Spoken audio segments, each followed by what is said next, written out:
क्या आपने कभी सोचा है कि कभी कभी छोटी सी बातें हमें बहुत ज़्यादा दुखी या गुस्से में क्यों डाल देती है?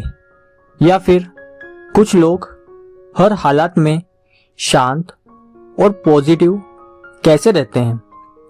क्योंकि फर्क घटनाओं में नहीं, हमारे इमोशन को हैंडल करने के तरीके में होता है। मास्टर योर इमोशंस यह हमें सिखाती है कि हम अपनी भावनाओं के गुलाम नहीं, उनके मालिक बन सकते हैं। और जब आप इमोशन मास्टर कर लेते हैं तो आप अपनी लाइफ के ड्राइवर सीट पर बैठ जाते हैं। तो चलिए शुरू करते हैं। चैप्टर 1, तुम अपने इमोशंस नहीं हो। किताब की पहली और सबसे शक्तिशाली सच्चाई है, you are not your emotions.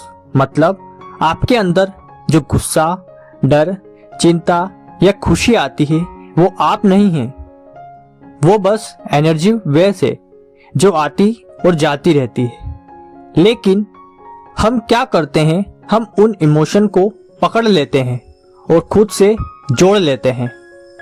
मैं गुस्से में हूं, नहीं, मुझे गुस्सा महसूस हो रहा है।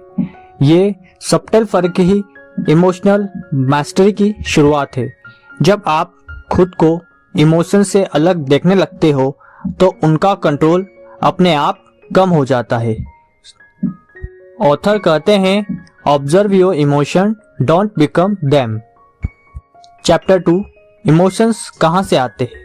हर इमोशन की जड़ है आपके विचार, थॉट। किताब कहती है, you feel what you think. उदाहरण, अगर आपने सोचा कि मैं फेल हो जाऊंगा तो डर पैदा होगा। अगर आपने सोचा सब मेरे खिलाफ है तो गुस्सा या दुख आएगा। हमारी सोच हमारी भावना का सोर्स है। इसलिए अगर तुम अपनी थिंकिंग बदलोगे तो ऑटोमेटिकली इमोशन भी बदल जाएंगे। चैप्टर 3, नेगेटिव फीलिंग्स को हैंडल कैसे करें? नेगेटिव फीलिंग्स को दबाना सॉल्यूशन नहीं है। किताब कहती है, you can't fight emotion, you can only understand them. 3 step है। ऑब्जर्व, जब भी नेगेटिव इमोशन आए बस देखो, हाँ ये गुस्सा है, बिना जज किए महसूस करो।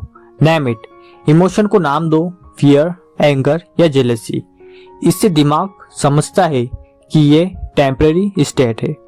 रिलीज इट, डीप ब्रीथ लो, अपने बॉडी सेशन पर ध्यान दो और धीरे धीरे इमोशन डिस्पियर हो जाएगा। क्योंकि feelings are like waves, they rise peak and fade. Chapter 4, emotional trigger समझो। हर इंसान के अंदर कुछ ट्रिगर होते हैं, ऐसे बटन जिन्हें इंस्टेंटली इमोशन एक्टिवेट हो जाते हैं। जैसे कोई तुम्हारे इंसल्ट करे, गुस्सा, किसी और की शख्सियत दिखे, जेलसी, कोई इग्नोर करे, हर्ट। इन ट्रिगर को आइडेंटिफाई करना जरूरी है, क्योंकि जब अवेयरनेस आती है तब रिएक्शन की जगह रिस्पॉन्स आता है। किताब कहती है, when you are aware of your trigger they stop controlling you. Chapter 5, emotional reprogramming. अब सवाल है, इमोशंस को बदले कैसे? ऑथर बताते हैं एक simple reprogramming formula. Step 1, negative belief पकड़ो, जैसे मैं इनफ नहीं हूँ। स्टेप 2, उसे चैलेंज करो, क्या ये सच में हमेशा सही है? स्टेप 3, उसे पॉजिटिव बिलीफ से रिप्लेस करो, मैं कैपेबल हूँ, मैं हर दिन बेहतर बन रहा हूँ। इस रिपीटेशन से माइंड नहीं रिंग्स बनाता है।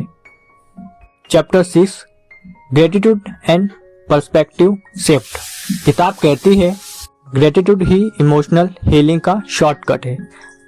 हर दिन आप अपने आप से पूछो, आज मैं किस चीज के लिए थैंकफुल हूँ, कौन सा इमोशन मुझे अच्छा लग रहा है।